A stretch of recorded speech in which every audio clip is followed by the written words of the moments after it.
Good morning, everyone.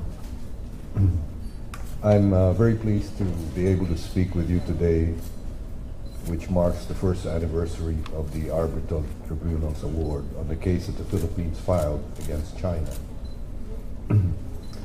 This anniversary presents an opportunity for us to look closely at our country's direction, and together we can discuss where we have come as a nation and where we might be headed.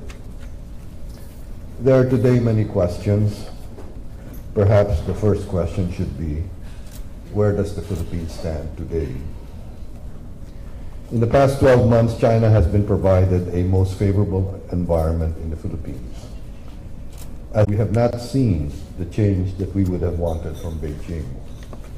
It has neither changed in its direction nor exercised greater restraint. Despite its friendlier phrase, we do not see restraint in China's militarization and unlawful activity in the West Philippine Sea. Based on reports from respected organizations, China has continued to fortify its military position in the South China Sea.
Come to court, as confident as we may have been in the case, the decision was ultimately not in our hands.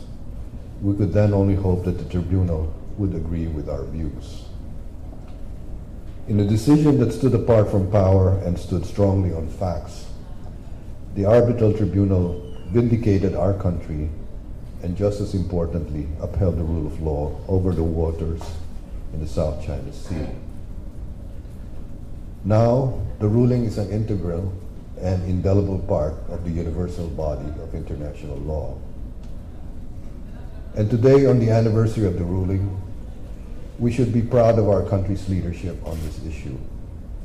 It was a leadership that began from a lonely place, but because we stood for what is right, we also gained the respect of the responsible community of nations. While there are attempts by Beijing to undermine the ruling and its status, there is no doubt that the Philippines has made a strong contribution to our region. The ruling has benefited not only the claimants, including China, but also the rest of the world. Through it, we have more clarity on maritime rights, what we can claim, what we can do, and where we can find constructive areas of cooperation.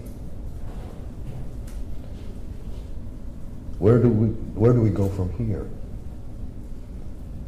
At this juncture, I would like to share a few suggestions over how we might make use of current options to best protect our position in the West Philippine Sea.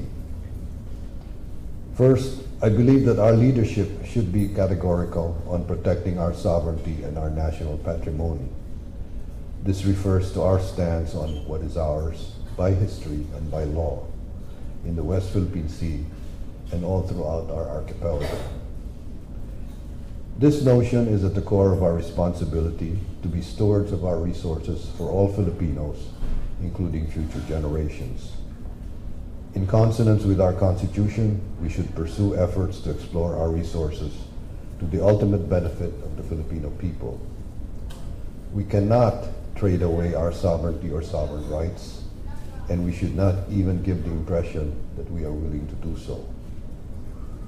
To further safeguard our interests and protect our rights, we should work with others, bilaterally and multilaterally, to ensure the freedom of navigation that underpins the safety of all our ocean-going trade. Second, I suggest that we exhaust all diplomatic avenues that are available to us in promoting the ruling and the rule of international law. We must protest what is unlawful, coercive, and contrary to the correct principles that govern relations between states. We should seek cooperation from like-minded states. We should be ready to approach the UN General Assembly to appeal to the global village of nations. Any suggestion of war should be shunned. Instead, we should exhaust our diplomacy by protesting the threat of war, however unlikely it may be in actuality. We cannot allow others to play with the threat of war when our submitted disputes have already been clarified in the ruling. Finally, I believe that we should reassume our leadership. Already we have accrued its benefits: the clarity of our sovereign rights, the respect of our friends and neighbors, and the contribution that we've made towards reinforcing international law. As we underwent the bold process of arbitration, our calls for support did not go unanswered.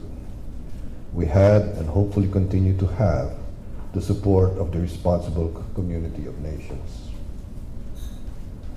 Leadership is not a mantle easily shed.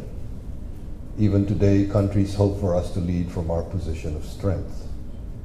No other nation can support us more than we do ourselves, and there can be no unity over the right course of action unless we initiate this unity. Leadership creates opportunities, not shortcomings. As this year's chair of ASEAN, we have an opportunity that comes only once in a decade. There is room for us to steer the